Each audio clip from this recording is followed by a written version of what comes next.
হয়তো কথাটা বললে আপনি জানি না কি মনে করবেন, বাংলা একটা প্রবাদ আছে, ন্যাড়া বেলতলায় একবারই যায়। আপনি বিজেপিতে গেলেন, বিজেপিতে গেলেন যখন, তখন আপনি খুব ভালো করেই জানেন যে সাভারকার, তাদের অর্গানাইজার পত্রিকা, সেখানে রাবণের মূর্তি তৈরি হয়েছে, গান্ধীর একটা মুখ, নেতাজির একটা মুখ, সাভারকার তীর ছুঁড়ে রাবণ বধ করছেন মানে নেতাজিকে বধ করছেন, পাশে লক্ষণের মতো দাঁড়িয়ে আছেন শ্যামাপ্রসাদ, তিনিও তীর ছুটছেন, এই তো ব্যঙ্গচিত্র ছাপা হয়েছিল, সেটাও আবার নাথুরাম গডসের একটা পত্রিকার মধ্যেও ছাপা হয়েছিল।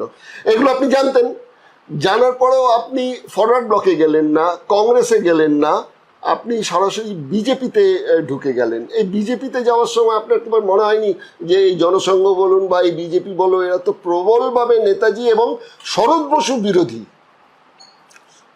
দেখুন, আমাকে প্রতিশ্রুতি দেয়া হয়েছিল, আমার বলতে কোনো আমি দ্বিধাবোধ করি না। আমার নরেন্দ্র মোদীজির নেতৃত্ব ভালো লেগেছিল।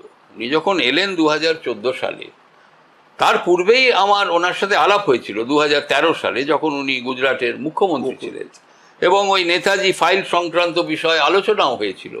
উনি কিন্তু খুব মানে মন দিয়ে আমার সব যে বক্তব্য, আমি যে প্রস্তাব রেখেছিলাম, উনি শুনেছিলেন। তারপর উনি যোগাযোগও রেখেছিলেন আমার সাথে।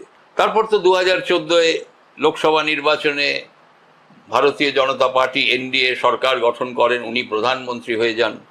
আবার আমি ওনার সাথে যোগাযোগ করেছিলাম নেতাজির ফাইল বিষয়ে, যেটি উনি কিন্তু সেই কথা রেখেছেন, উনি সমস্ত ফাইল প্রকাশিত করেছেন।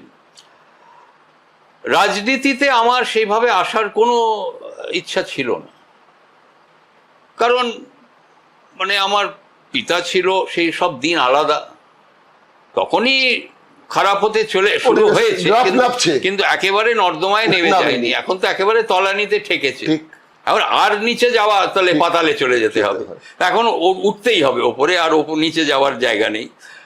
আমি যে কারণে বিজেপির সাথে যুক্ত হলাম, মূল কারণ নেতৃত্ব ভালো লেগেছে ওনাকে, ওনার কথাবার্তা ভালো লেগেছে, তো আলাদা ব্যাপার।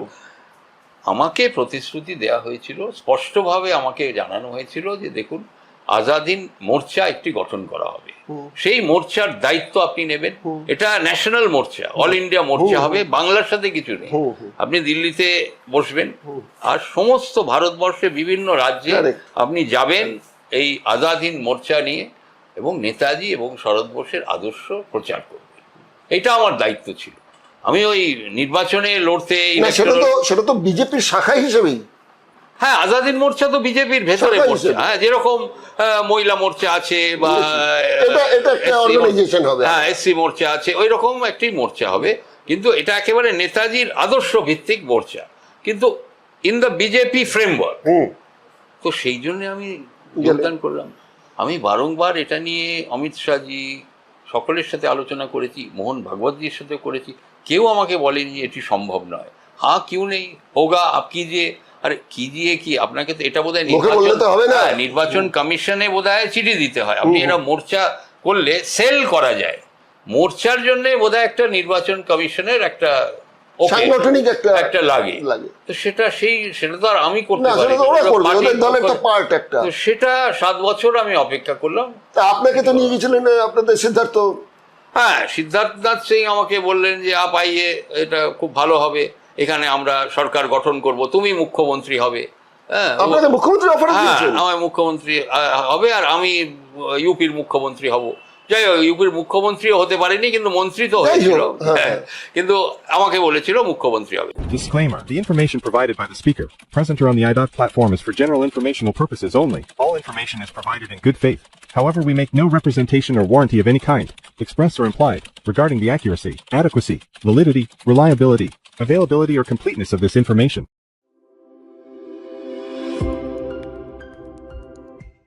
নমস্কার, সুজিত চট্টোপাধ্যায় দিগদর্শন থেকে আবার আপনাদের সামনে হাজির হয়ে গেলাম। আপনাদের চাহিদা মতো কিছু কিছু অনুষ্ঠান বানাবার চেষ্টা করি, আর কিছু কিছু আমি নিজে থেকেও বানাই। আজকের যে অনুষ্ঠানের জন্য এসছি, চন্দ্রবাবুর কাছে এসছি, চন্দ্র কুমার বোস, আপনারা সবাই জানেন, নতুন করে পরিচয় করার কিছু নেই। নেতাজির পরিবারের যে ধারাবাহিকতা, তারই আরেকজন সূত্রধর হচ্ছেন চন্দ্রকুমার বসু। এনার ঠাকুরদা শরৎ বসু, তার যে কি কন্ট্রিবিউশন আছে, এটা ভারতবর্ষ বলেই আমাদের লজ্জা হয় যে নেতাজি সুভাষ বোসের পরে শরৎ বসুর কি কন্ট্রিবিউশন আছে সেটা আমাদের জানতেই দেওয়া হয়নি। তারপর চলে আসছি আমি অমিয়নাথ বসুর কথায়, যিনি আরামবাগের কংগ্রেসের তরফে তিনি কিন্তু সাংসদ ছিলেন। এনাদের পরিবারেরই আরেকজন সুব্রত বসু, তিনিও বারাসত কেন্দ্রের ফরওয়ার্ড ব্লকে ছিলেন।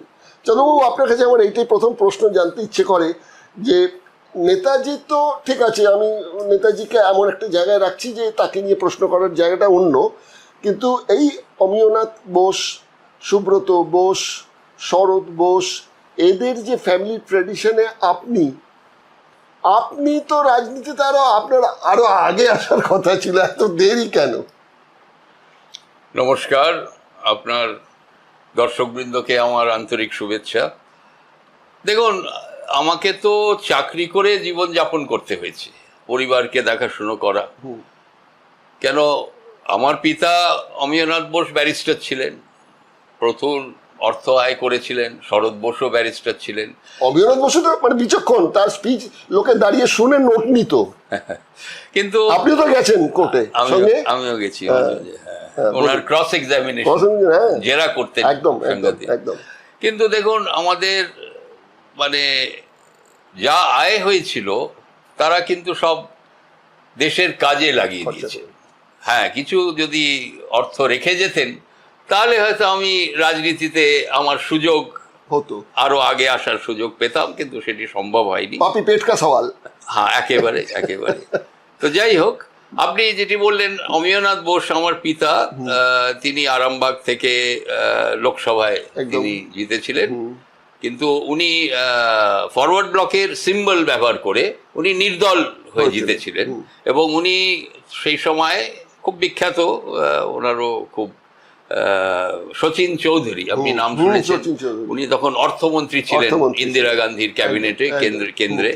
ওনাকে পরাজিত করেছিলেন প্রায় 2.5 লক্ষ মার্জিনে। সেই সময় তো ভোটের ওখানে সংখ্যা অনেক কম ছিল লোকসভায়। তো যাই হোক, রাজনীতিতে আসার আমার আগেও সুযোগ হয়েছে, যে একেবারে হয়নি তা নয়, কিন্তু আমি নিজের মানে সংসারের দায়িত্বে সেটি সম্ভব হয়নি। আর ওই মানে পার্ট টাইম রাজনীতির আমি বিশ্বাসী নই, সেভাবে কাজ হয় না, কিন্তু আবার অনেকে করেও থাকে। তা আমি একটু মানে রিটায়ারমেন্ট বলবো না, এখনো আমি কিছু কাজ করে উঠি, মানে নিজের প্রফেশন নিয়ে আছি, তবে সেইভাবে নয়। আগে তো আমি টাটায় চাকরি করতাম, টাটায় চাকরি করাকালীন আপনি রাজনীতি করতে পারেন না, তাহলে আপনাকে চাকরি থেকে ছেড়ে দিতে হবে, তো সেই জন্য করে উঠতে পারিনি। তবে যাই হোক, আমি গত 15 বছর ধরে আছি রাজনীতিতে, 7 বছর তো বিজেপির সাথেই যুক্ত ছিলাম। কিন্তু আমি যেটি দেখলাম, এই যে মেইন স্ট্রিম রাজনৈতিক দল যারা, তারা শুধু নিজের স্বার্থটি চরিতার্থ করে থাকে। ওই ভোটের রাজনীতি, যেরম করে হয় নির্বাচনে জয়ী হতে হবে, এমএলএ, এমপি, মন্ত্রী, এই ভেতরেইতে থাকে। কিন্তু দেশের কাজ, দেশের মানুষের দায়িত্ব নেওয়া, কিভাবে ভারতবর্ষকে এগিয়ে নিয়ে যাওয়া যাবে, এটি কিন্তু তাদের কোনো বিষয়ই নয়। তাই দেখলাম কোনো রাজনৈতিক দলের সাথেই আমি ঠিক করে উঠতে পারিনি, যাকে বলে ফাইন টিউনিং। এবং আরেকটি মূল বিষয় যেটি আমি কোনো দলের সাথে সেভাবে কাজ করে উঠতে পারিনি হচ্ছে আদর্শ। আমার রাজনৈতিক আদর্শ হচ্ছে একেবারে সম্পূর্ণভাবে শরৎচন্দ্র বোস এবং নেতাজি সুভাষচন্দ্র বোস এবং আমার পিতা অমিয়নাথ বোসের আদর্শের ওপর ভিত্তি করে আমার রাজনীতি। সেই আদর্শ কি? সেই আদর্শ হচ্ছে সর্বধর্ম সমন্বয়। সুভাষচন্দ্র বোস একমাত্র নেতা আজকের তারিখ পর্যন্ত যিনি সব ধর্মকে ঐক্যবদ্ধ করেছিলেন, একটি জাতীয় সংগতি যে গড়ে তুলেছিলেন, এবং ভারতীয় কনসেপ্ট যে উনি ভারতীয় বলে সব সম্প্রদায়কে প্রতিষ্ঠিত করেছিলেন। আমার মনে পড়ছে এখানে সিঙ্গাপুরে একটা মন্দির প্রতিষ্ঠার ব্যাপারে একজন জয়সওয়ালজি এসছিলেন তার কাছে, যে আমি কিছু টাকা আপনাদের দিতে চাই, আমাদের দয়া করে মন্দিরে আসুন। তো তো উনি বলেছিলেন যে না, আমি যে পদে আছি আমি মন্দিরে গিয়ে টাকা নিতে পারবো না, তাতে আমার নিজের যে অসাম্প্রদায়িক যে আমার চেতনা সেটা নষ্ট হবে। একেবারে। তখন উনি অনেক বোঝাবার চেষ্টা করলেন, তো হলো না। তারপরে যখন উনি চলে গেলেন, চলে যাওয়ার পরে সুভাষবাবু ভাবলেন বোধহয় যে তাহলে আর উনি কিছু দিচ্ছেন না আমাদের, ঠিক আছে না দিলেন না, তিনি কিন্তু কয়েকদিন পর তার সংগঠনের 6-7 জনকে সঙ্গে নিয়ে এলেন, এসে বললেন যে ঠিক আছে আপনি যাবেন। বললো হ্যাঁ আমি যেতে পারি, কিন্তু আমার সঙ্গে যেতে গেলে পরে আমি ওখানে টাকাটা ওখানে গ্রহণ করতে পারবো না, নাম্বার 1। নাম্বার 2, আমার সঙ্গে কিন্তু খ্রিস্টান মুসলিম আমার যারা সহযোগী আছেন সবাই যাবেন ওখানে। একদম একদম। তারা তখন স্বীকার করে নিয়েছিলেন যে হ্যাঁ আমরা এখানে ধর্ম মানি না, দেশ স্বাধীনতাই হচ্ছে বড় ধর্ম, আপনি চলুন। তা এই জিনিস উনি করেছেন। এই ঘটনাটা এইটা আরো যেটা বিশ্লেষণ করেছিলেন হচ্ছে আবিদ হাসান সেই গেছিলেন সেখানে সাথে। দেখুন ওটা হচ্ছে চেতিয়ার সম্প্রদায়। চেতিয়ার সম্প্রদায় খুব বড় তাদের সংগঠন সিঙ্গাপুরে। তো চেতিয়ারের যে হাই প্রিস্ট সেই মন্দিরের, তিনি চিঠি দিয়ে লিখিতভাবে নেতাজিকে আমন্ত্রণ করেছিলেন যে আপনি আসুন, আমরা চেতিয়ার সম্প্রদায়ের পক্ষ থেকে অর্থ দিতে চাই, আপনি যে স্বাধীনতা সংগ্রাম করছেন আজাদিন ফৌজ আজাদিন সরকারকে আমরা দিতে চাই, ডোনেশন দিতে চাই, তবে আপনি শুধুমাত্র আপনার হিন্দু অফিসারদের নিয়ে আসবেন। তখন সুভাষচন্দ্র বোস আবার লিখিতভাবেই উত্তর দিয়েছিলেন যে আমি খুবই আনন্দিত যে আপনি এরকম একটি ডোনেশন দিতে আপনি রাজি হয়েছেন আজাদিন সরকারকে, আজাদিন ফৌজকে, যাতে আমরা সঠিকভাবে স্বাধীনতা সংগ্রাম চালিয়ে যেতে পারি। তবে আপনি যে উল্লেখ করেছেন যে শুধুমাত্র হিন্দু অফিসারদের নিয়ে আপনি আসবেন, এই কন্ডিশন, হ্যাঁ, তো আমার আজাদিন ফৌজ বা আজাদিন সরকারে কোনো হিন্দু অফিসার নেই, আমার শুধু ইন্ডিয়ান অফিসার, ভারতীয় অফিসার আছে, যার মধ্যে হিন্দু মুসলমান শিখ ইসাই বৌদ্ধ জৈন সকলেই আছে। আরেকটা কথা বোধহয় বলেছিলেন যে আমি হিন্দু নই, আমি ভারতীয়। তা এদের সকলকে নিয়ে যদি আপনি আমাকে আসতে অনুমতি দেন আমি নিশ্চয়ই আসবো। উনি অনুমতি পেয়েছিলেন এবং আবিদ হাসান যে বক্তব্য আমার পিতা অমিয়নাথ বোসকে বলেছিলেন আমাদের উডবার্ন পার্ক বাড়িতে এসেই উনি বলেছিলেন যে আমরা সকলেই গেছিলাম, আবিদ হাসান গেছিল, একজন শিখ গেছিল, আর আরেকজন বোধহয় দুজন খ্রিস্টান ছিল, তারা গেছিল। তো মন্দিরে যখন প্রবেশ করলেন উনি, মন্দিরে হিন্দু মন্দিরে যাচ্ছে তো এখানে টিকা তো লাগিয়ে দেবে, সকলের এখানে কপালে টিকা লাগানো হলো, আবিদ হাসানেরও টিকা লাগানো হলো। মন্দিরে গিয়ে সুভাষচন্দ্র বোস একটি বক্তব্য রেখেছিলেন, মানে জাতীয় সংগতি কিভাবে সব সম্প্রদায়কে ঐক্যবদ্ধ করার যে মন্ত্র উনি দিয়েছিলেন, মানে আবিদ হাসান থেকে শুরু করে এবং ওখানকার যারা প্রিস্ট যারা ছিল তাদের চোখে অশ্রু জল ভেসে এসেছিল যে কি বলছেন ইনি, মানে একেবারে মানে সকলে একেবারে উদ্বুদ্ধ হয়ে গেছিল। তারপর যখন ডোনেশন ওরা দিলেন মন্দিরে, সেই ডোনেশন নিয়ে যখন সুভাষচন্দ্র বোস বাইরে প্রবেশ করলেন উনি টিকাটা এভাবে পুছে দিলেন। তখন আবিদ হাসান বলল, স্যার আপ টিকা পুছে দিলেন, কি ব্যাপার, আপনি তো হিন্দু ধর্মে বিশ্বাসী? বলে হ্যাঁ নিশ্চয়ই, কিন্তু আমি যখন মন্দিরে গেছিলাম হিন্দু হিসাবে আমি টিকা লাগিয়েছিলাম, তোমরাও লাগিয়েছিলে, কিন্তু মন্দির থেকে যে মাত্র আমি বাইরে বেরিয়ে এলাম আমি ভারতীয় হয়ে গেলাম, আমার কোনো ধর্ম আর নেই, সেই জন্যে আমি টিকাটা পুছে দিলাম। ওনার দেখা দেখি সকলেই টিকাটা পুছে দিল। কিন্তু এখন বর্তমান রাজনৈতিক নেতারা টিকা লাগিয়ে তারা প্রচারে বেরিয়ে যায়, একদম খুবই মানে এটি কিন্তু ভারতবর্ষের ঐতিহ্য নয়, সংস্কৃতি নয়। আমি আপনার কথাই ফিরে আসি, হয়তো কথাটা বললে আপনি জানি না কি মনে করবেন। বাংলা একটা প্রবাদ আছে, ন্যাড়া বেলতলায় একবারই যায়। আপনি বিজেপিতে গেলেন যখন, তখন আপনি খুব ভালো করেই জানেন যে সাভারকার, তাদের অর্গানাইজার পত্রিকা, সেখানে রাবণের মূর্তি তৈরি হয়েছে, গান্ধীর একটা মুখ, নেতাজির একটা মুখ, সাভারকার তীর ছুঁড়ে রাবণ বধ করছেন মানে নেতাজিকে বধ করছেন, পাশে লক্ষণের মতো দাঁড়িয়ে আছেন শ্যামাপ্রসাদ, তিনিও তীর ছুটছেন, এই তো ব্যঙ্গচিত্র ছাপা হয়েছিল, সেটাও আবার নাথুরাম গডসের একটা পত্রিকার মধ্যেও ছাপা হয়েছিল।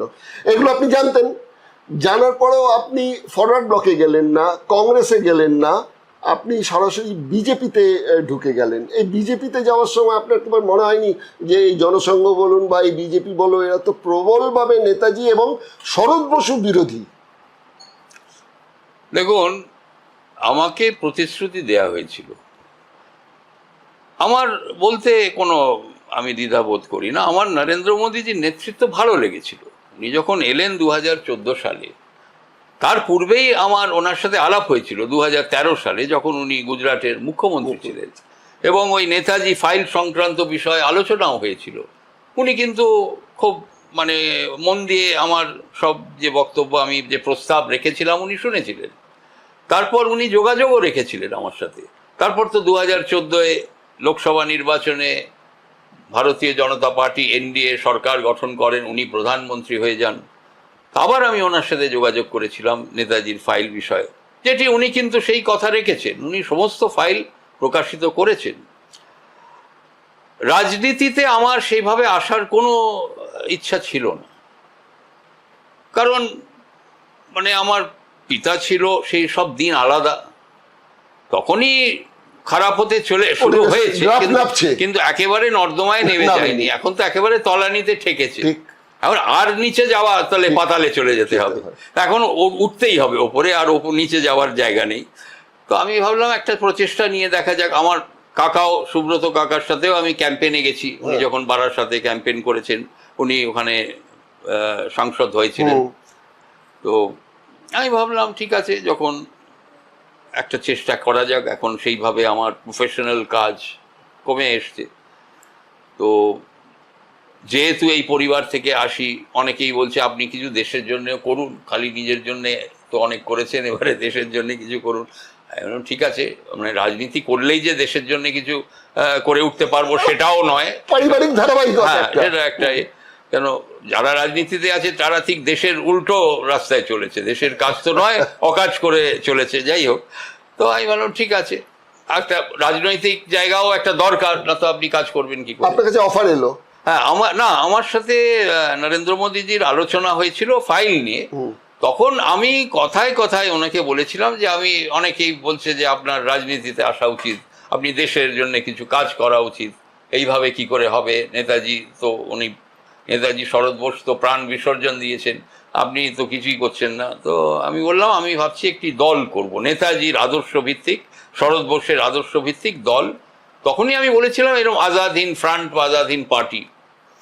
তখন উনি বললেন যে দেখুন 1600 দল আছে। ঠিকই বলেছেন উনি, 1600 প্লাস রেজিস্টার্ড। হ্যাঁ, তো আপনার দল 1601 বা 1602 হবে, তাতে কি লাভ হবে বলুন। আমাদের ভারতীয় জনতা পার্টি রাষ্ট্রবাদী দল, বিশ্বের সবচেয়ে বড় দল, সেগুলো সব ঠিকই বলছেন। রাষ্ট্রবাদী কিনা সেটা আলাদা বিষয়, সেটা একটা চর্চার বিষয়, তার ভেতরে আমি যাচ্ছি না। প্রধানমন্ত্রী বলছেন আমাকে, তো আপনি দেখুন যদি বিজেপির সাথে আপনি আসতে চান, আমরা একটা সুযোগ দিতে পারি আপনাকে। তখন আমি বললাম যে দেখুন, বিজেপির আদর্শ পার্থক্য থাকতেই পারে, তাই বলে যে সে খারাপ আমি বলছি না, তার আলাদা আদর্শ, নেতাজির আদর্শ নয়। তো নেতাজির আদর্শ, শরৎ বোসের আদর্শ একটু আলাদা বিজেপির সাথে। তো আমি কিভাবে আমি সেই জায়গায় যাব? আপনাকে এখানে একটু থামাচ্ছি, কিছু মনে করবেন না, ক্ষমা করবেন। সেটা হচ্ছে যে বিজেপির যে আদর্শের কথা বলছেন, এর ডিএনএ জনসংঘ।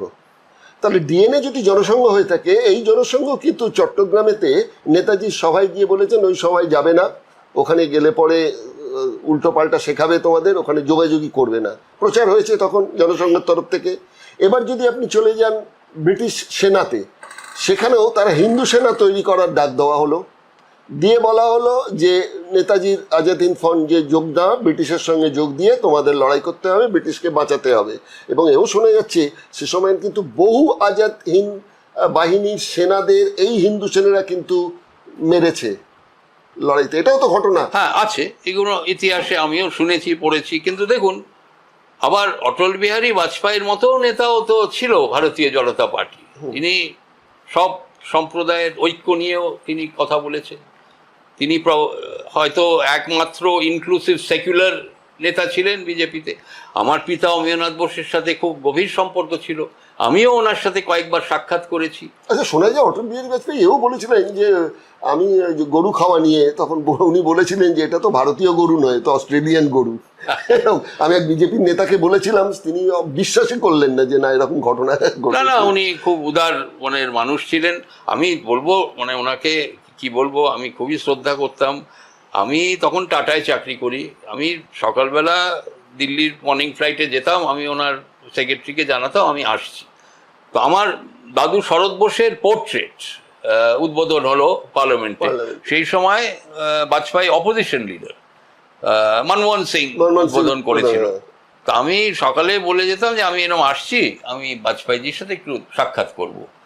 সকালে বলে সন্ধেবেলা আমাকে অ্যাপয়েন্টমেন্ট টাইম দিয়ে দিতেন। অসাধারণ, ব্যস্ত মানুষ। তো আমি ওনার সাথে দেখা করেছিলাম, ওনার হাঁটুর সমস্যা হচ্ছিল। আমি বললাম দেখুন, আপনার সরকার যখন ছিল এই যে নেতা শরৎ বোসের যে ওখানে ছবি লাগবে, এটা তো আপনি এটা অ্যাপ্রুভাল দিয়েছেন, তো আপনাকে সেই এতে থাকতে হবে, কার্যক্রমে থাকতে হবে। আমরা পরিবার থেকে অনেকেই গেছিলাম। তখন সুব্রত বোস আমার কাকা সাংসদ ছিলেন, আর সোমনাথ চ্যাটার্জি তখন স্পিকার ছিলেন। তো সোমনাথ চ্যাটার্জি সব ইনভিটেশন আমাদের পাঠিয়েছিলেন, আমরা গেছিলাম।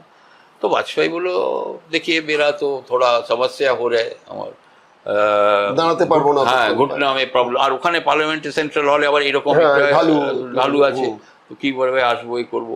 তো আম কোশিশ করেগা, ঠিক আছে। তারপর এমনি কথাটা হলো অনেক। উমা আমি বললাম আসবেন কি আসবেন না, তো আমরা সব সকালবেলা উপস্থিত হয়ে গেছি সংসদে। সুব্রত কাকা সব আমাদের বসালো। উমা ঠিক কার্যক্রম শুরু হবার সময় দেখলাম বাজপেয়ী এসে করে ধীরে ধীরে ধীরে উনি নামছেন। তো আমি কাকাকে আর বলতে ভুলে গেছি যে আমি এরকম বাজপেয়ীজির সাথে আমি দেখা করেছি, ওনাকে অনুরোধ করেছি, আসতে সময় হয়নি।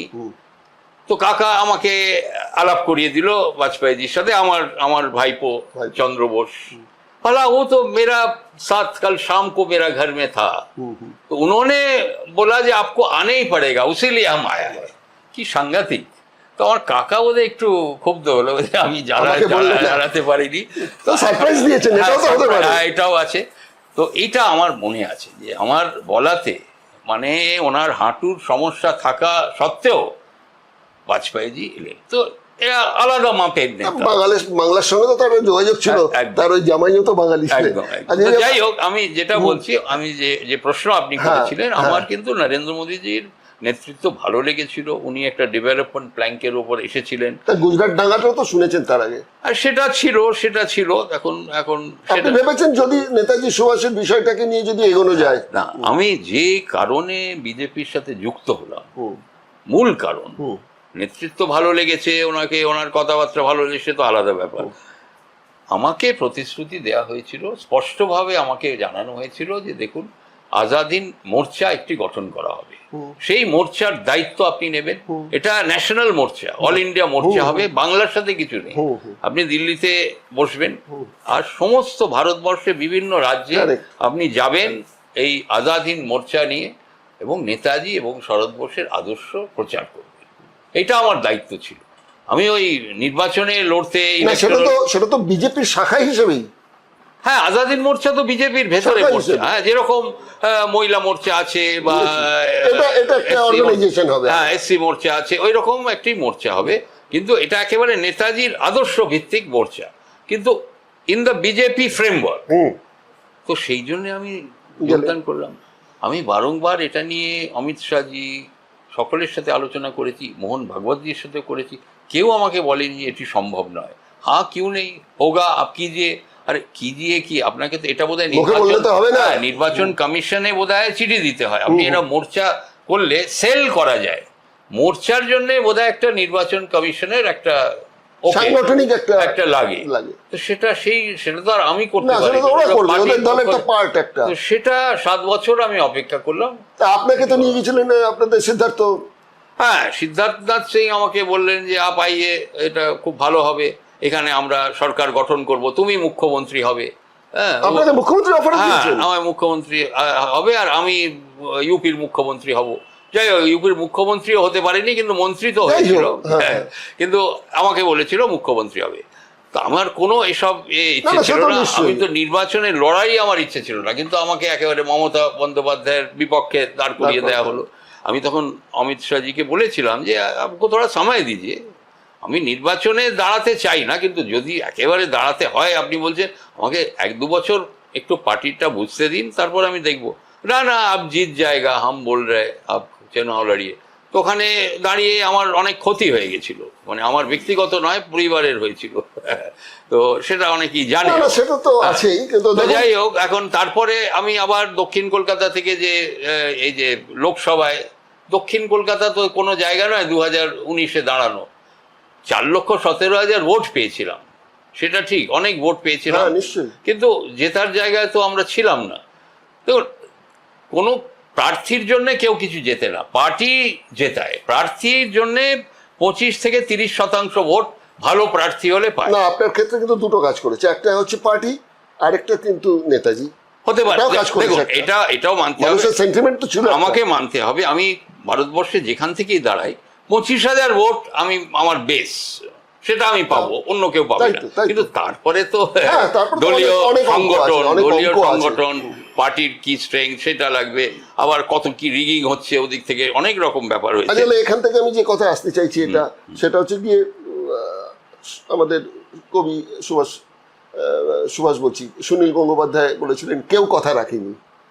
তো এখানেও কেউ কথা রাখলো না, যখন আপনি এবার তৃণমূলে গেলেন, সেটাও কি অফার এলো? একটা জিনিস বলি, আমার এটাই আমার ছিল যে যদি এটা সম্ভব না হতো, সেটা আমাকে, আমি যোগদান করার পরেও এটা আমাকে বলা যেত যে দেখুন আমরা চেষ্টা করেছি, কিন্তু কিছু সাংগঠনিক সমস্যা আছে, আমরা আজাদিন মোর্চা, নেতাজি ভিত্তিক মোর্চা বা নেতাজির আদর্শ ভিত্তিক মোর্চা করে উঠতে পারছি না। না, না, আরেকটা কথা আছে, কিন্তু আপনি থাকুন, দলে থাকুন, আমরা ওখানে নাকি আজাদ শব্দটা ব্যবহার নিয়ে আপত্তি হয়েছিল। না, আমাকে বলা হয়নি কি কিসের জন্য করা হয়নি, সেটা কিন্তু আমায় বলা হয়নি। তো আমি মানিয়ে কিছু, রাজনীতিতে সব সময় লোকে মিথ্যা কথা বলে, বানিয়ে বলে, আমি এটা কোনো কিছু বলতে চাই না। কি কারণে হয়নি বলা হয়, সেটা বলা হয়নি। হ্যাঁ, সাসপেন্স। না, সাসপেন্স করবো না, কিছু কারণ নিশ্চয়ই আছে। আবার আমাকে এই নির্বাচনের পূর্বেও আমাকে ডাকা হয়েছিল, 2026। হ্যাঁ, সুনীল বানসালজি একটা মিটিং করলো, সেখানেও আমি এই ব্যাপারে, এই আজাদিন মোর্চার বিষয়ে আলোচনা করতে চেয়েছিলাম, কিন্তু ওটা একটা জেনারেল আলোচনা হলো, অনেকে ছিল, তো সেখানে আমি ওরকম কি করে আমি আলোচনা করব, আলাদাভাবে যদি আমরা বসতাম আমি বলতাম না। এটাও তো বলা যেতে পারে চন্দ্রবাবু, আপনাকে নয় ভোটার সম্মুখে নেতাজির নামটাকে দিয়ে আপনাকে ব্যবহার করার জায়গাটা না করে রাজ্যসভায়ও তো আপনাকে পাঠাতে পারতো, তাহলেও তো অনেক কাজ করতে না, পারতেন। আমি তো চাটুকারি করতে পারি না, না রাজ্যসভায়, আসল কারণ ওটাই, চাটুকারিতা করতে পারি না। রাজ্যসভায় তো আর যেরকম সব প্রার্থী, সব দলই যেরকম সব প্রার্থী পাঠাচ্ছে, রাজ্যসভায় মানে রাজ্যসভার কোনো অস্তিত্বই নেই। আর এটা খুব দুর্ভাগ্যজনক, রাজ্যসভায় আপার হাউস বলা হয়, কিন্তু ওখানে সব মানে কি বলবো, কিছু দেখুন, সম্মানীয় ব্যক্তিত্ব যাওয়া উচিত, কিন্তু যেসব লোক যাচ্ছে ওখানে, আমাকে একজন বললো আপনি ওখানে গিয়ে কি, ওখানে সব জোকার চারিদিকে বসে আছে, আপনি সার্কাসে যান, তাহলে আপনি অ্যাডজাস্ট করতে পারতেন। হ্যাঁ, সার্কাস দেখুন, ওখানে কেন যাচ্ছেন? হ্যাঁ, লোকসভায় ঠিক আছে, আপনি নির্বাচিত হয়েছেন, আপনাকে মানুষ আপনাকে ওখানে পাঠিয়েছে, সে যে দলই হোক, আপনি যান, তার একটা আলাদা সম্মান। হ্যাঁ, কিন্তু রাজ্যসভায় ওই মানে স্যার বলে খোসামত করে ওখানে গিয়ে তারপর দেখবেন সব পাশে সব জোকাররা বসে আছে, কি করবেন আপনি? আপনি চাকরি চান তাহলে যেতে পারেন। তারপর কি আপনি তৃণমূলে অভিমানে চলে গেলেন? না, আমি তো 23-এ পদত্যাগ করেছি, আর আমি হয়তো একমাত্র বিজেপির সহসভাপতি যে সহসভাপতি থাকাকালীন পদত্যাগ করেছি। কেন? আমি ওই সিএ এর সংশোধন চেয়েছিলাম, মানে ধর্মভিত্তিক সিএ এর সংশোধন চেয়েছিলাম।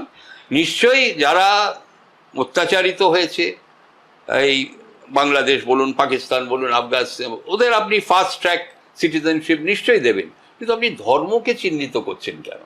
তো সেটি বলতে আমি শুনলাম অনেকে ক্ষুব্ধ হয়েছে যে আরে উনি আবার আমাদেরই আদেশ করছে, কি করছে। তখন আপনাকে কেউ দেশদ্রোহী বলেনি তখন? তাহলে দেশদ্রোহী এখনো হয়তো বলেনি, জানি না এখন বলবে কিনা।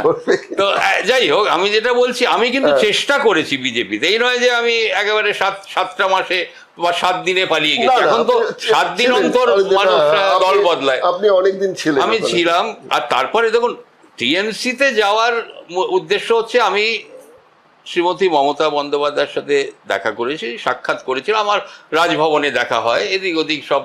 আবার নেতাজির জন্মদিনে তো একটা কার্যক্রম হয় পশ্চিমবাংলার সরকারের পক্ষ থেকে, সেখানেও আমার দেখা হয়েছে। তো উনি আমায় বলেছেন, ওখানে তো আপনি পারলেন না কাজ করতে, আপনি তো নেতাজির আদর্শে কাজ করেন, আপনি তৃণমূলে আসুন, এখানে করুন। তো আমি ভাবলাম ঠিক আছে, একটা প্রচেষ্টা নেওয়া যাক।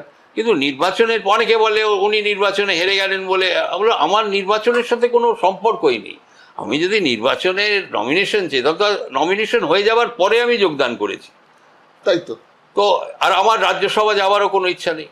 আমার ইচ্ছে হচ্ছে মমতা ব্যানার্জির মাধ্যমে, টিএমসির মাধ্যমে সারা ভারতবর্ষে বিভাজনের রাজনীতি, সাম্প্রদায়িক রাজনীতির বিরুদ্ধে লড়াই করা। দিয়ে কি দেখলেন? কিন্তু সেই জায়গা তো আর আমি দেখলাম সেই সুযোগ আর আমি পেলাম না তৃণমূল কংগ্রেসে। ওই সংকীর্ণ রাজনীতি, পশ্চিমবাংলায় ডিম ছড়াছড়ি, নর্দমার রাজনীতি। বিজেপি তো আছে, ওতে বিজেপি ওই একই স্তরে, ওখানেও একটা লবি। তো আমি দেখলাম হবে না এটা, মানে রাষ্ট্রীয় স্তরে নেতাজির আদর্শকে ছড়িয়ে দেয়া। বিজেপিও সেই প্ল্যাটফর্ম আমাকে সুযোগ দেয়নি, এবং তৃণমূল কংগ্রেসের সেই সুযোগ দেবার মতো তাদের অবস্থান এই মুহূর্তে তো নেই। তবে মমতা ব্যানার্জি একজন ম্যাস লিডার, উনি খুব বড় মাপের নেতা। অস্বীকার করার জায়গা তো উনি বলেছিলেন আমরা লড়াই দেবো। উনি এখন যদি জিতে যেতেন, আমরা একটা আলাদা লড়াই হয়তো দিয়ে উঠতে পারতাম, কিন্তু সেই সুযোগ আমি দেখলাম না। তারপর দুর্নীতি, তবে দুর্নীতিটা শুধু যদি তৃণমূল কংগ্রেসে তা নয়, দুর্নীতি তো রাষ্ট্রীয় স্তরে কেন্দ্রীয় সরকারের সাংঘাতিক দুর্নীতি। আপনার এই যে নিট পেপার লিক নিয়ে হলো, কিন্তু তাকে তো এই যুব সমাজের কাছে মাথা নত করতে হয়েছে। এবং শুধু এটি নয়, ওরা তো রামকেও ছাড়েনি। রাম মন্দির নিয়ে যে দুর্নীতি হয়েছে, খুব বড় আকারের দুর্নীতি। রাম মন্দির হয়েছে আপনার এতে হয়েছে, বৈদ্যনাথ ধামে হয়েছে। বৈদ্যনাথ ধাম বলছি আপনার এতে আরেকটা মন্দির, শিব মন্দির, সব মন্দির নিয়ে তো হচ্ছে। তাহলে কোনো পার্থক্য তো নেই। আজকে কেন্দ্রীয় সরকার বলুন, রাজ্য সরকার বলুন, সারা ভারতবর্ষে মানে দুর্নীতি একেবারে ছড়িয়ে পড়েছে। মানে আমার মনে হচ্ছে দুর্নীতি না করলে you are not qualified to do politics. তো সেই জায়গায় আমি তো কোনো দলের সাথে আমি তো অ্যাডজাস্ট করে উঠতে পারিনি, মানে পারা সম্ভব নয়। ফরওয়ার্ড ব্লকটা যেটা নেতাজির হাতে তৈরি, যেখানে আপনার কাকার কথা বললেন, তিনিও ওখানে ছিলেন, তিনিও প্রাজ্ঞ ব্যক্তি ছিলেন সুব্রতবাবু, তার সঙ্গে আমার একবার দেখাও হয়েছে এই কাজকর্ম করার সূত্র ধরে। ফরওয়ার্ড ব্লকেরও সদস্য আমি ছিলাম, আমি সেইভাবে অ্যাক্টিভ ছিলাম না, কারণ সেই সময় হলো কি ফরওয়ার্ড ব্লক না, ফরওয়ার্ড ব্লকও দেখুন সব দলই, ওখানেও লবি না সেসব লবি তো সব জায়গায়, সে ফরওয়ার্ড ব্লক বলে নয়, সবচেয়ে বেশি লবি দু তিনটা ভাগ হয়ে গেছে। না, আমি যেটি বলবো, খুব শ্রদ্ধেয় ব্যক্তিত্ব অশোক ঘোষ ছিলেন, উনি আমাকে বলেছিলেন আপনি থাকুন, আপনি একটু ধৈর্য ধরে থাকুন। তো আমি ছিলাম, কিন্তু ওখানেও ওই মানে বোস পরিবার, নেতাজির নাতি, আমাকে ওই ডায়াসে বসিয়ে রাখলো, নেতাজি টুপি পরে বসে থাকতাম। কিন্তু আমি যেটা দায়িত্ব চেয়েছিলাম, আমি দায়িত্ব ছিলাম ওখানে ওই যুব সমাজকে যদি আমি আনতে পারি, ইউথ উইং যেটা বিজেপি এই ফরওয়ার্ড ব্লকে ছিল। আপনার পরিবারের এলগিন রোডের পরিবারের ওরাও তো সরাসরি রাজনীতির সঙ্গে জড়িয়ে নিয়ে নেতাজি নিয়ে অনেক কিছু গবেষণা, অনেক কিছু কাজকর্ম করার সুযোগটা পেয়েছেন। হ্যাঁ, করেছে। কিন্তু দেখুন, আমি যেটা বলছি, সব দল আজকে, মানে সেই নেতাজির দল হোক বা অন্য দল হোক, তারা এই সব মহাপুরুষদের ব্যবহার করে রাজনৈতিক ক্ষেত্রে, তারা তাদের আদর্শকে মান্যতা দেয় না। আপনাদের পরিবারে কেউ এরকম ভাবে ব্যবহার করছেন? দেখুন, সেটা আমার পক্ষে বলা সঠিক হবে না। মানুষ যা বুঝবে, মানুষ যা দেখছে, তারা যা মন্তব্য করবে সেটাই আমরা মেনে নেব। আমি এরকম কিছু বলতে চাই না, কেন তারা আমার পরিবারের সদস্য। কিন্তু দেখুন, আজকে রাজনীতিতে নিজের স্বার্থটি তো সবচেয়ে বড় স্তরে গেছে। আমি সেই স্বার্থটা যেহেতু চরিতার্থ করতে পারিনি, আমাকে অনেকে বলে আপনার দ্বারা রাজনীতি হবে না, সম্ভব নয়, you are not fit for politics. কেন আপনি এই নেতাজি করে আপনি বিজেপির এত ভালো একটা জায়গা আপনার ছিল, আপনাকে মুখ্যমন্ত্রী করবে বলে হ্যাঁ, তাহলে আমার নাম নাকি ক্যাবিনেট র্যাঙ্কেও ছিল আমি যদি নির্বাচনে জয়ী হতাম।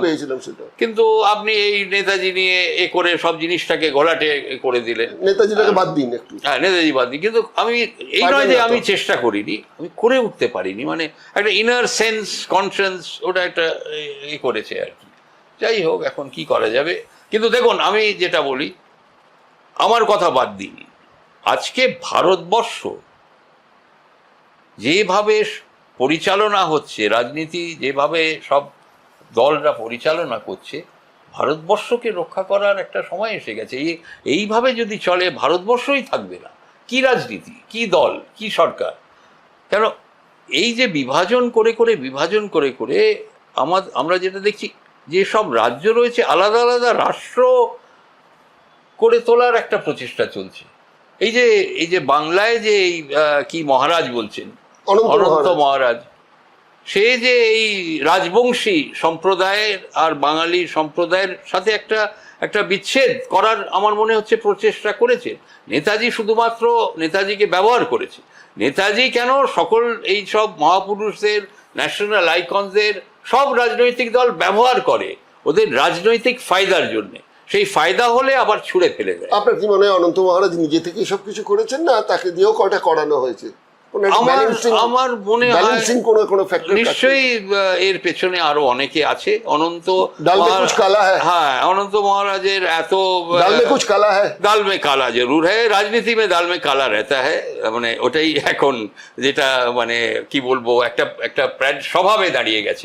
তার আগে তো শ্রমিক ভট্টাচার্য বলেছেন ফরওয়ার্ড ব্লকের গুন্ডারা। তো একটা সূত্র আপনি দেখুন, একটা সূত্র ধরে যদি চলেন, এটা একটার পর একটা হচ্ছে। আবার মূর্তিও ভাঙা হয়েছে। যেদিনের ঘটনার কথা বলা হচ্ছে সেদিন তো সুভাষবাবু ছিলেন না, কিন্তু লীলা রায় ছিলেন। কিন্তু নেতাজি তো 1940 সালের কথা উনি বলছেন। সে সময় নেতাজি ফরওয়ার্ড ব্লকের নেতৃত্ব দিচ্ছিলেন, সবে তৈরি হয়েছে সবে। তো ফরওয়ার্ড ব্লকের গুন্ডারা, আর তারপরে আবার উনি যেটা একটা দেখুন, নেতাজি, শরৎ বোস এবং শ্যামাপ্রসাদ মুখার্জি সাথে খুব ভালো সম্পর্ক ছিল, ব্যক্তিগত সম্পর্ক মুখার্জি পরিবার বোস পরিবারের সাথে খুবই ভালো ছিল। রাজনৈতিক মতাদর্শে পার্থক্য ছিল, কিন্তু তাই বলে যে ঢিল মারবে লোকে, এটা সঠিক নয়। এবং শ্রমিকবাবু প্রেসিডেন্সি থেকে নেতাজিকে যখন সরিয়ে দেওয়া হলো, তখন তো এই আশুতোষ মুখোপাধ্যায় একেবারে আশুতোষ মুখোপাধ্যায় দায়িত্ব নিয়ে নেতাজিকে স্কটিশ চার্চ কলেজে ভর্তি করলেন। সেটাই তো আমি বলছি, সম্পর্ক খুবই ভালো ছিল। কিন্তু ঠিক আছে, নেতাজি কোনো সাম্প্রদায়িক নেতা বা যে বিভাজনের রাজনীতি করে আর যে ধর্মকে নিয়ে এই হিন্দুত্ব এসব নিয়ে করে, নেতাজি দুচক্ষে সেরকম মানুষকে সহ্য করতে পারতেন না।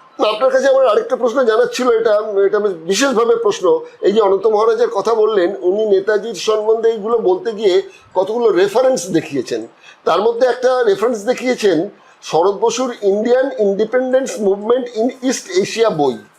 এই বইটার থেকে উনি রেফারেন্স নিয়ে বলছেন যে নেতাজি তো ব্রিটিশ সেনাদের নিয়ে কলোনিয়াল একটা মুভমেন্ট করতে গিয়েছিলেন, সেটা ভারতের স্বাধীনতা সংগ্রাম না। শরৎ বসুর বইতে কখনো এইসব থাকতে পারে? এই দেখুন, এটা হচ্ছে ওই এখনকার যে little knowledge is a dangerous thing, একটা ইংলিশ প্রভাব আছে, সেটাই হচ্ছে। ওনাকে কেউ কিছু কথা বলেছে, উনি ওটা নোট করে নিয়েছেন, করে উনি বলছেন। উদ্দেশ্য হচ্ছে সঠিক ইতিহাস প্রকাশিত করার নয়, ইচ্ছা হচ্ছে নেতাজিকে ছোট করা আর অন্য কাউকে বড় করা। কিন্তু এটা করতে গিয়ে এই জিনিসটা তো পুরো একেবারে ব্যাকফায়ার করে গেছে না, একেবারে বুমেরাং হতে পারে। আর এটা কিন্তু ভারতীয় জনতা পার্টি রাষ্ট্রীয় স্তরে ক্ষতি হয়ে যেতে পারে, শুধু বাংলা নয়। নেতাজি রাষ্ট্রীয় এবং পুরো এশিয়ার নেতা, উনি পুরো বিশ্বের একটা সকলকে, যারা ব্রিটিশ সাম্রাজ্যবাদের বিরুদ্ধে লড়াই করছিলেন সকলকে উনি প্রভাবিত করেছিলেন এই লড়াই করার জন্য।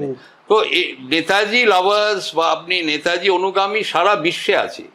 এটা একটা ইন্টারন্যাশনাল র্যামিফিকেশন হয়ে যাবে। আপনি এটা কিন্তু বিজেপি ঠিক বুঝে উঠতে পারছে না। মানে বিজেপিতে অসুবিধে হচ্ছে কি, বেশিরভাগই অর্ধশিক্ষিত, মানে কিছু শিক্ষিত লোক আছে নিশ্চয়ই, কিন্তু বেশিরভাগ আবার অতি শিক্ষিত তো ডেঞ্জারাস হয়। হ্যাঁ, সেটাও হয়। কিন্তু যাই হোক, এখন অসুবিধা হচ্ছে কি, শিক্ষাগত যোগ্যতা না থাকলে তাকে যদি কিছু বলতে হয় সে এরকমই কথা বলবে। উনি যদি জানতেন ইতিহাস, তাহলে তাকে দিল্লি থেকে বলুন, কলকাতায় এখানে স্টেট কমিটি থেকে বলুন, যদি এবারে আপনি এটা বলুন, আমাকে যদি বলা হয় এসব বলুন, আমি তো বলবো না। তো ওনার একটু বুদ্ধি থাকলে হয়তো না বলতেন। ওকেই সিলেক্ট করেছে কেন, ওনাকে দিয়ে বলানো যাবে, এটা অন্য কাউকে দিয়ে বলানো যাবে না। শ্রমিক ভট্টাচার্য মুখ ফসলে বলে দিয়েছে, কিন্তু উনি আবার রিট্র্যাক্ট করেছেন, উনি আবার বদলে দিয়েছে ওনার স্ট্যান্ড। এখন উনি বলছেন যে নেতাজি ফিরে এলে পরে, নেতাজি থাকলে অখণ্ড ভারতবর্ষ হতো। কিন্তু ওরাই তো বিভাজনের রাজনীতি করে। জাতি তত্ত্বে যে কথাটা হ্যাঁ, বলছি, ওরাই তো বিভক্ত করেছে বাংলাকে। correct. তাহলে কি উনি বলছেন, উনি তাও এদিকে ওদিকে কোথায়? তাহলে উনি আজাদিন পার্টিতে আসুন।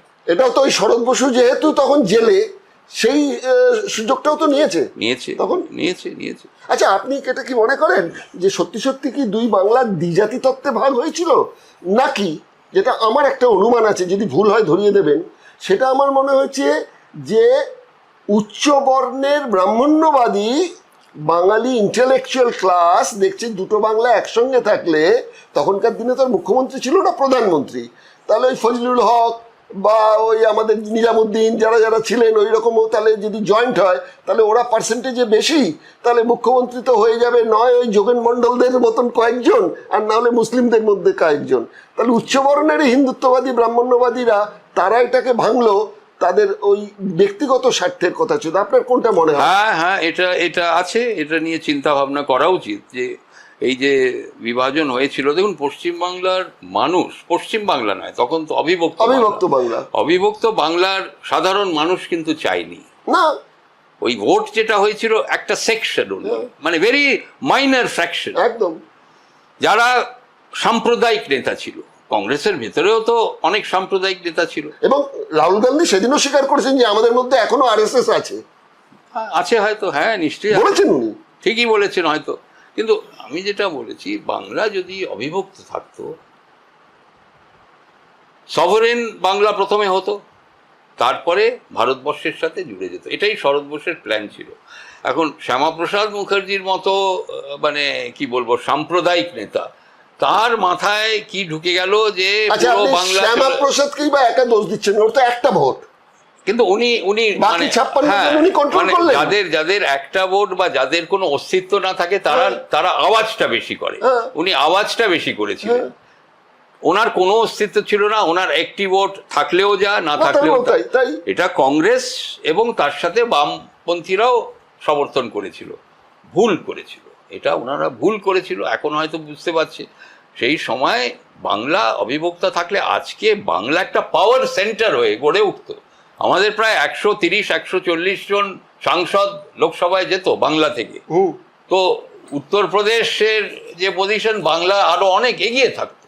বাংলার এই যে দুখণ্ডিত হয়ে গেল, আমাদের মেরুদণ্ড ভেঙে দেওয়া হলো। আর এই যে একটা হেট রাজনীতি, হেট পলিটিক্স, দুই সম্প্রদায়কে লাগিয়ে দেওয়ার যে রাজনীতি, সেটা শুরু হয়ে গেল, আজ পর্যন্ত আমরা দেখতে পাচ্ছি। আচ্ছা, আমাদের হাতে খুব সময় কম, ছোট ছোট 3টে প্রশ্ন খালি করব। নাম্বার 1 প্রশ্ন যেটা করব সেটা হচ্ছে, নেতাজি 18ই আগস্ট তাইহুকু বিমানবন্দরে মারা গেছেন কি মারা যাননি সেই নিয়ে বিতর্ক প্রথম থেকে ছিল। তারপরে একটা ন্যারেটিভ তৈরি হলো শৌলমারি, আরও কয়েকজন বাবাজি, শেষ পর্যন্ত যেটা সবচেয়ে বেশি প্রাধান্য পেয়ে গেল সেটা হচ্ছে গুমনামি বাবা। সেটাও আমাদের একজন গুজরাটি লেখক অনুজ ধর, তিনি এটাকে আরও বেশি করে স্টাবলিশ করলেন এবং ওখানকারও বিজেপির নেতৃত্ব এটাকে স্টাবলিশ করলেন, গুমনামি বাবাই হচ্ছেন গিয়ে নেতাজি।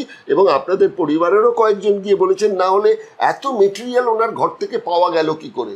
আচ্ছা, মেটেরিয়াল তো আপনার অমিয়নাথ বসুর কাছেও প্রচুর মেটেরিয়াল, উনি তো রাষ্ট্রদূত ছিলেন বাইরে, সেখানে কোথায় যেন ছিলেন না, মায়ানমারে, তো উনিও তো অনেক কাগজপত্র পেয়েছেন। আপনাদের এই জিনিসপত্রগুলো কোথায় রেখেছেন, এলগিন রোডে? আমার কাছেও আছে কিছু, তারা আমিও নেতাজি, তাহলে আমার কাছেও তো অনেক নেতাজির ছবি, চিঠি সব আছে, রয়েছে ডকুমেন্ট। তাহলে এত ডকুমেন্টস দাবি করছে, সেটা নিয়ে কোনো খোঁজ খবর করেছেন যে গুমনামি বাবার কাছে এইসব ডকুমেন্টস কোথায়? এমনকি নস্যির কৌটো, চশমা, এরকম নাকি কলম, এইসব পারিবারিক ছোটবেলা ছবি, যেসব ছবি কারো কাছে যাওয়ার কথা না, এইসব নাকি পাওয়া গেছে। এইসব অনেক জিনিস সংগ্রহ করেছেন তখন ওই জয়শ্রী প্রকাশন, আপনি হয়তো শুনেছেন, ওখানে একজন বিজয় নাগ মহাশয়, শ্রদ্ধেয় ব্যক্তিত্ব, উনি বইটইও লিখেছেন নেতাজির ওপরে, নেতাজি অনুগামী। দেখুন, নেতাজি একটি আবেগ, নেতাজি মারা যাননি, পরিবারেও অনেকে এইভাবে চিন্তা করে থাকে, বাইরেরও যারা নেতাজিকে শ্রদ্ধা করে। Netaji is a deathless hero, ওনার মৃত্যু হয় না, কিন্তু সশরীরে কি উনি জীবিত থাকতে পারেন? যেভাবে উনি সংগ্রাম করেছিলেন, পরিশ্রম করেছিলেন, ওনার শরীর যে খুব একটা ভালো ছিল, সুস্থ ছিল তা নয়। যে মনের জোর ছিল। ছোটবেলায় যে উনি সন্ন্যাস হতে চলে গেলেন, বাড়ি থেকে নিখোঁজ হয়ে গেলেন, বাড়িতে না বলে চলে গিয়েছিলেন, তাহলে আপনি কি মনে করেন এই গুমনামি বাবার বা এইসব বাবাজিকে টেনে আনা হচ্ছে ওই ছোটবেলায় যেহেতু একবার সন্ন্যাস হতে উনি গিয়েছিলেন তার সঙ্গে একটা কানেকশন জুড়ে দেওয়ার একটা চেষ্টা? গিয়েছিলেন কিন্তু উনি ফিরে এলেন। হ্যাঁ, উনি তো গিয়ে যখন দেখলেন আসল চেহারা কি। একদম। আর তা সত্ত্বেও আপনি নেতাজির লেখা যদি আপনি পড়েন, উনি স্পষ্টভাবে লিখিতভাবে জানিয়ে গেছেন two accept sannyas when the nation needs you is a refined form of betrayal to the nation. যখন আপনাকে ভারতবর্ষের প্রয়োজন, ভারতবর্ষের স্বাধীনতা সংগ্রামে আপনার প্রয়োজন, সেই সময়ে যদি আপনি সন্ন্যাস নেন, আপনি সব কিছু ত্যাগ করে সন্ন্যাস নিয়ে নেন, সেটি দেশের প্রতি বিশ্বাসঘাতকতা। এটাকে শ্রী অরবিন্দের প্রেক্ষিতে বলে? হ্যাঁ, উনি একেবারেই খুশি হননি। মানে অরবিন্দ সাংঘাতিক ব্যক্তিত্ব, উনি একজন অসাধারণ স্বাধীনতা সংগ্রামী। উনি বলেছেন ওনার তন্ত্র শক্তি দিয়ে তিনি হিটলারকে পরাজিত করেছিলেন, তাহলে ভারতবর্ষের স্বাধীনতাও তো তন্ত্র শক্তি দিয়ে করতে পারতেন। একেবারে একেবারে না, উনি খুশি ছিলেন না অরবিন্দ যে সন্ন্যাস নিয়েছিলেন, কিন্তু উনি তো লিখে গেছেন। এখন আর কে কি করবে সেটা তো আর উনি পরের কথা, এটা বলতে পারেন না। তখন কিন্তু একে অপরকে একটা শ্রদ্ধার ব্যাপার, শ্রদ্ধা ছিল, শেষ পর্যন্ত ছিল। কিন্তু উনি গান্ধী ব্রিগেড করবেন কেন? একদম, উনি সন্ন্যাস নেবেন না কেন সেটা উনি বলেছেন, ব্যাখ্যা করে গেছেন যে ওটা বিশ্বাসঘাতকতা হবে ভারতবর্ষের প্রতি। তাই আর উনি ম্যান অফ অ্যাকশন ছিলেন। এই কে বাবা গুমনামি নাকি বাবা, সে 30 না 35 বছর একটি পর্দার আড়ালে বসে থাকতেন। জীবিত থাকাকালীন কারোর সাথে সেইভাবে কোনো সম্পর্ক ছিল না। মারা যাওয়ার পরে 85-তে বোধহয় উনি মারা গেছিলেন সেপ্টেম্বর মাসে, তারপরে এই জিনিসটি প্রচার হয় যে উনি হয়তো নেতাজি ছিলেন। এটি আজগুবি ঘটনা, কোনো তথ্য নেই, কোনো প্রমাণ নেই, কোনো অকাট্য প্রমাণ তো নেই, কোনো প্রচুর অসঙ্গতি। কিছু জিনিস ওখানে পাওয়া যায়। এটা তো বিজয়নাগ একটি টাইমস অফ ইন্ডিয়াতে বোধহয় উনি একটি সাক্ষাৎ দিয়েছিলেন। উনি তো বলেছে যে আমি এইসব কলকাতা শহর থেকে কিনে নিয়ে আমি ওখানে গুমনামি বাবাকে দিতাম, কিন্তু ওনাকে উনি কখনো দেখেননি ওই পর্দার আড়াল থেকে। এ আবার কি? দেখুন, আমি সেই সময় 85 সালে কানপুরে ছিলাম, টাটা স্টিলের ওই ব্রাঞ্চে ছিলাম। আমি তো যেতাম লখনউ সপ্তাহে 2 বার করে কাজে। আমি ফাইজাবাদের বোর্ড দেখতাম, বাংলাদেশে ফাইজাবাদ বোর্ড। তা আমি যদি জানতাম যে ওইখানে গুমনামি বাবা, যে যাকে নেতাজি বলে ভাবা হচ্ছে, ওখানে থাকেন, আমি তো ফাইজাবাদে হয়ে এই গুমনামি বাবার সাথে জানতেন না তখন? না, তখন তো আপনাদের পরিবারের লোকজনের সঙ্গে কয়েকজনের যোগাযোগ ছিল, পরে তারাও জানতেন, তারাও জানায়নি আপনাকে কিছু? দেখুন, এটা কোনো জায়গায় কোনো তথ্য পাওয়া যায়নি। কিছু জিনিসপত্র ওখানে পাওয়া গেছে যেটা নেতাজির মতো, মানে নেতাজিরই সেটা বলা যাচ্ছে না। ওই অত জিনিস, নেতাজি এখান থেকে গেছিলেন একটা ছোট্ট বাক্স, তো সেই সব জিনিস কোথা থেকে উনি, মানে ওখান থেকে উনি এখান থেকে গেলেন পেশাওয়ার, এখান থেকে গোমো থেকে পেশাওয়ার, পেশাওয়ার থেকে কাবুল, কোথাও স্থায়ী সময়, কাবুল থেকে উনি মস্কো থেকে বার্লিন, তারপর বার্লিন থেকে আবার সাবমেরিন করে উনি গেলেন দক্ষিণ পূর্বে। তো এইসব জিনিসপত্র নিয়ে থোড়ি উনি ঘুরেছিলেন। একটি ছাতাও নাকি ওখানে আছে, যেটি নেতাজির ছাতা বলা হয়। সেই সময় তো আমাদের মানে ব্রিটিশ সাম্রাজ্যবাদ, সেই ছাতা, ওইরকম ছাতা তো সকলের কাছেই আছে। তো ওই ছাতাটা যে নেতাজির, আপনি কি করে জানছেন? তো এসব আজগুবি কথা মানুষকে বিভ্রান্ত করার এখনো চলছে। সিনেমা তৈরি হয়ে গেল, সিনেমা হলো, ব্যবসা, এগুলো সব। আপনারা প্রতিবাদ করেছিলেন সিনেমার সময়? হ্যাঁ, করেছিলাম আমি। এগুলো সব নেতাজিকে নিয়ে ব্যবসা, এগুলো সব প্রতারক, এরা নেতাজিকে নিয়ে করছে। সরকারের পক্ষ থেকে কেন পদক্ষেপ নেওয়া হয় এটাও একটা আশ্চর্য বিষয়।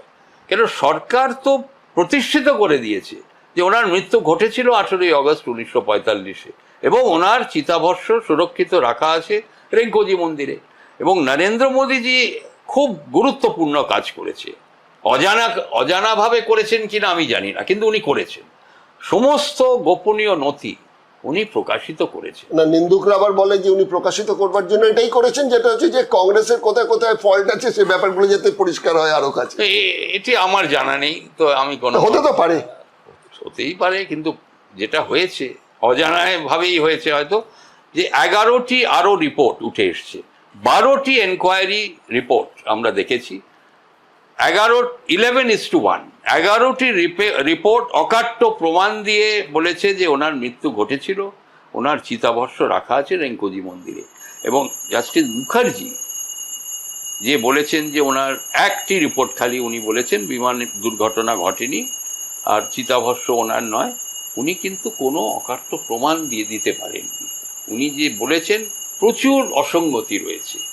তাহলে এই যে রাশিয়াতে উনি ছিলেন, চীনেতে গিয়েছিলেন, ভিয়েতনামেতে মারা গেছেন, এই কথাগুলোও যে উঠছে বিভিন্নগুলোর মধ্যে, এগুলো বলছেন বেসলেস। এগুলো কোনো প্রমাণ তো দেয়, এগুলো মানুষের একটি চিন্তা, মানে উনি যে বলেছিলেন উনি সোভিয়েত রাশিয়ায় যেতে চান, সেটা ঠিক, কিন্তু যেতে কি পেরেছিলেন? উনি গভীর রাতে মারা গেছিলেন 18ই অগস্ট 1945-এ। যে বিমানটি মুখার্জি কমিশনে যে লেখা হয়েছে বিমানটি নাকি অনেক ওপরে উঠেছিল, কারণ অনেক ওপর থেকে যদি বিমানটি পড়ে যায় তাহলে কেউ জীবিত থাকা সম্ভব না। তখনকার যা প্রযুক্তি, একেবারে 13 জন প্যাসেঞ্জার ছিল, তার মধ্যে 7 জন জীবিত ছিল, হাবিবুর রহমানও ছিল তার মধ্যে।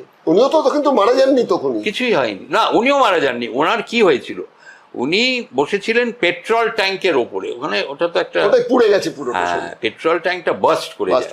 উনি যদি হাবিবুর রহমান যেখানে বসেছিল ওইখানে যদি উনি বসতেন উনি জীবিত থাকতেন। তো এটা দুর্ভাগ্য, ওখানে হলো। তারপরে ওনাকে তো নিয়ে যাওয়া হলো আর্মি হসপিটালে। ওখানে আর্মি হসপিটালে মরফিন ইঞ্জেকশন দেওয়া হলো, সাংঘাতিক ব্যথা পুরো। এখন এটা ওভারডোজ অফ মরফিন হলো। সেখানেও আবার নার্স ডাক্তারদের কথার কিছু মানে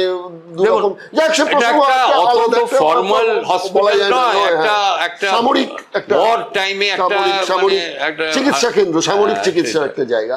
আচ্ছা, কেন বলছি এটা, যে একটা তথ্যচিত্র করা হয়েছিল, তার নাম ছিল B816, যেগুলো আগে সিনেমাতে দেখানো হতো, সিনেমা আরম্ভ হওয়ার আগে ওই তথ্যচিত্রে দেখানো হয়েছিল। কিন্তু ওই আমাদের জওহরলাল নেহরু মারা যাওয়ার পর তার পাশে দাঁড়িয়ে আছেন, পরে নাকি ওই সিনগুলোকে কেটে বাদ দেওয়া হয়েছে এই তথ্যচিত্র থেকে, এরকমও কিন্তু ডকুমেন্টস আছে। ওটা আরেকজন একটা নাম আমি শুনেছিলাম, কে উনি ছিলেন, নেতাজির মতো দেখতে। এখন নেতাজির মতো দেখতে তো অনেকেই, কিন্তু তাহলেই যে সে নেতাজি হয়ে যাবে তা তো নয়। তো এই হচ্ছে ব্যাপার। এগুলো ছোট ছোট প্রশ্ন আপনার কাছে থাকবে। প্রথম প্রশ্ন হচ্ছে যে উনি ছিলেন বিবেকানন্দের অনুসারী, আদর্শ তার ছিল বিবেকানন্দের আর কি। তো বিবেকানন্দের আদর্শের অনুসারী একজন, সেখানে তো ত্যাগ, তিক্ষা, এইসব বিষয়গুলো কাজ করেছে। কিন্তু বিবেকানন্দ নিজেও বলেছিলেন যে কোনো রাজনৈতিক স্বাধীনতার প্রয়োজন নেই, আগে দরকার হচ্ছে আত্মিক উন্নতি। যার জন্য রামকৃষ্ণ মিশনে দেখা গেছে অন্যান্য বিপ্লবীরা তারা বিপ্লব ছেড়ে এসে ওখানে মিশনে এসে সন্ন্যাসী হয়েছে, যার জন্য ইংরেজরা ভেবেছিল যে বাবা বাঁচা গেল, যে এরা বিপ্লবীপনা ছেড়ে তারা রামকৃষ্ণ মিশনে সন্ন্যাসী হয়ে যাচ্ছে। তাহলে যিনি রাজনৈতিক স্বাধীনতা চান না, এরকম একজন ব্যক্তিত্ব, তার ফলোয়ার হয়ে রাজনৈতিক অস্তিত্বটাকেই তিনি আগে এত প্রায়োরিটি দিলেন, তাহলে বিবেকানন্দের আদর্শের সঙ্গে এটা তো মানে বিপরীতমুখী লাগছে। না, একেবারেই নয়।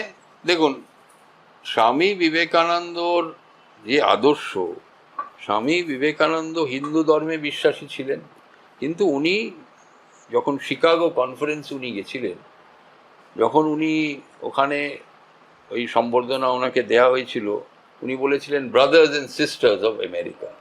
উনি কিন্তু সবাইকে, অল রিলিজনসকে একসাথে ঐক্যবদ্ধ করেছিলেন।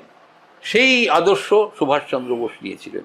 আরেকটি জিনিস যিনি করেছিলেন যুব সমাজের, নেতাজি তো যুব নেতা ছিলেন, ইউথ লিডার।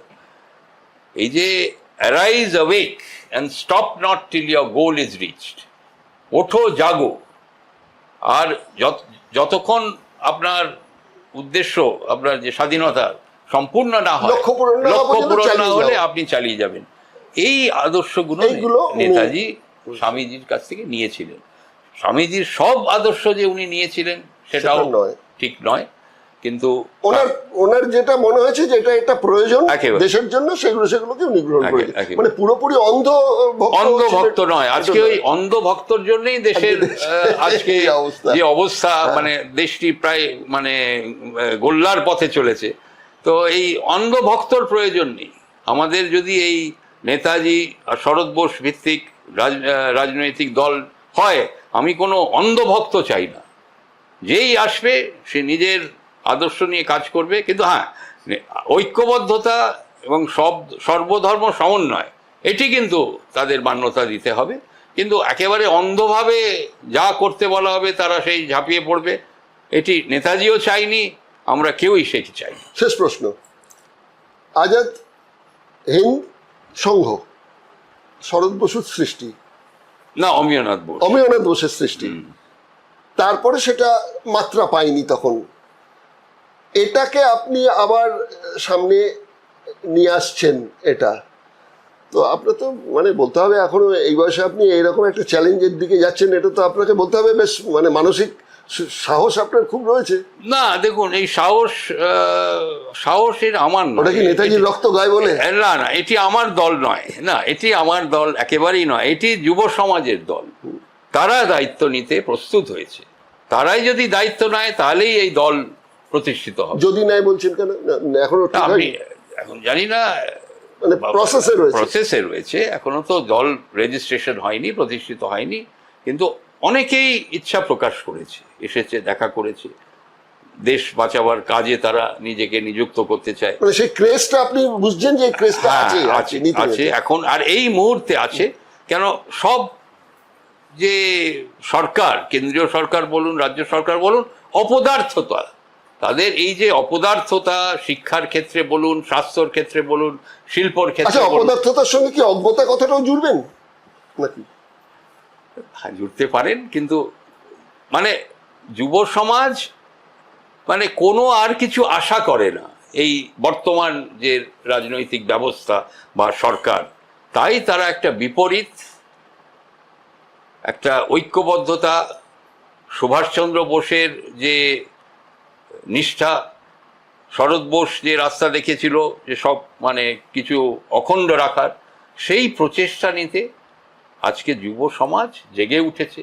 তারাই এই দল প্রতিষ্ঠিত করবে, এটা তাদেরই দল, এটা আপনার দল, সকলের দল, আমার কোনো দল নয়। কেন আমার কোনো এমপি এমএলএ বা কোনো কিছু হওয়ার কোনো আমার ইচ্ছা নেই। আমার ইচ্ছা যে ভারতবর্ষ রক্ষা হোক। ভারতবর্ষ যে পথে চলেছে, ভারতবর্ষ ধ্বংস হয়ে যাবে, কোনো মতেই সম্ভব নয় রক্ষা করা। তাই ভারতবর্ষকে সঠিক রাস্তায় পরিচালনা করা, সঠিক রাস্তায় যুব সমাজকে নিয়ে আসা, সেটি আমার ইচ্ছা এবং লক্ষ্য। অনেকক্ষণ সময় আমরা নিলাম চন্দ্রকুমার বসুর কাছে, এবং আমার অনেক প্রশ্ন এখনো বাকি থেকে গেল, সেইগুলো আবার পুরো একদিন পরবর্তী কোনো সময় একটা আসবো, এই অনুষ্ঠানগুলো নিয়ে কথা বলবো, কারণ 21শে অক্টোবর দিনটি সামনে আসছে, সেইটার প্রেক্ষিতে আমরা আবার চন্দ্রকুমার বসুর কাছে জানতে চাইবো পুরো ব্যাপারটা। তো বাঙালি শুধু নয়, সারা ভারতবর্ষ, দক্ষিণ ভারত থেকে শুরু করে সারা ভারতবর্ষের যদি কোনো যোগসূত্র কোনো নেতাকে নিয়ে গড়ে উঠে থাকে, একমাত্র সেটা গড়ে উঠেছে কিন্তু নেতাজি সুভাষ বোসকে নিয়ে। সেই ফ্যামিলির থেকে আজকে উনি একটা নতুন করে প্রচেষ্টা নিচ্ছেন, বারে বারে ঠেকে শিখে মনের অভিমানের জায়গা থেকে, যে যেমন করেই হোক এটাকে কি করা যেতে পারে, এবং সেটা ইয়ং জেনারেশনকেই দায়িত্ব দিচ্ছেন। আপনি নিশ্চয়ই সাধারণ মানুষকে জানাবেন, ইয়ং জেনারেশনকে জানাবেন, তারা যেন আসে আপনার এই সংগঠনের সঙ্গে যুক্ত হতে, তাই তো? আপনি এই আবেদনের তো রাখবেন নাকি? একেবারে রাখছেন তো? আচ্ছা, খালি যারা আসছেন তারা এই দুর্নীতি, ব্যক্তি স্বার্থ বিসর্জন দিয়ে আসতে হবে, সেটা করতে হবে। আচ্ছা, ঠিক আছে, তাহলে দিগদর্শনের গ্রাহক বন্ধু, দর্শক বন্ধু, আপনাদের কাছ থেকে বিদায় নিচ্ছি। আবার ওই যেটা বললাম 21শে অক্টোবর, সেই দিনটিকে মাথায় রেখে ওই পুজোর আগ দিয়ে একবার আসবো চন্দ্রবাবুর কাছে, এসে সেই ব্যাপারে আরো কিছু জানতে চাইবো, কারণ অনেক রোমাঞ্চকর ইতিহাস কিন্তু লুকিয়ে আছে এই স্বাধীনতা সংগ্রামে, এবং নেতাজি সুভাষের যে ফ্যামিলিতে যারা ছিলেন তাদের নিয়ে। আজকে এখানে শেষ করছি, নমস্কার। নমস্কার, জয় হিন্দ।